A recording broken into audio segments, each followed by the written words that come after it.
It was not until I became the rector of All Saints Church that I began to understand the importance of the word all in the New Testament. All saints. The New Testament was not written for Christians. The New Testament was not written for Christianity. There wasn't even a Christianity when the New Testament was written. The New Testament was written for everyone. Certainly, John 17 was not written just about Christians having unity with one another. It was written about our discovering and living out the truth that we're all connected to God and with one another.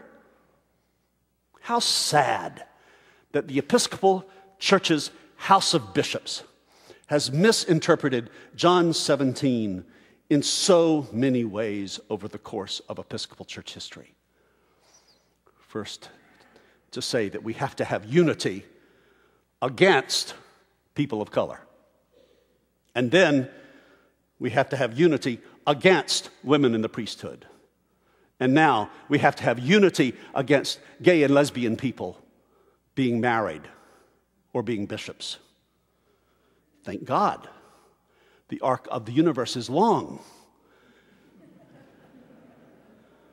And it invariably bends toward inclusion and interconnectivity.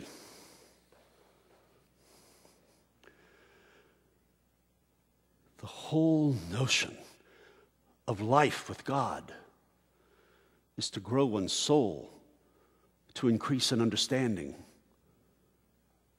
that there ultimately are no us versus them, but all of us are us. And that causes a lot of discomfort, even to the most pious person in this room, because you have to figure out that the most impious person is also in us.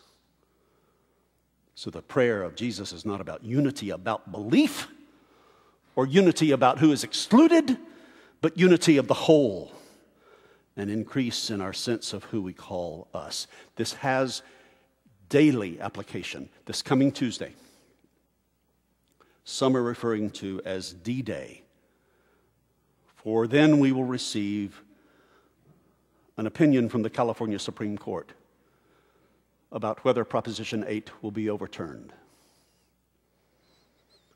I'm not someone who has an understanding of what that opinion will be.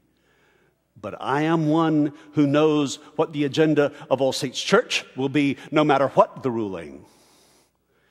If the Supreme Court rules against marriage equality, if the Supreme Court writes an opinion of injustice instead of inclusion, All Saints Church will not stop in its work to overturn that opinion from the California Supreme Court until we have marriage equality in California and in this land.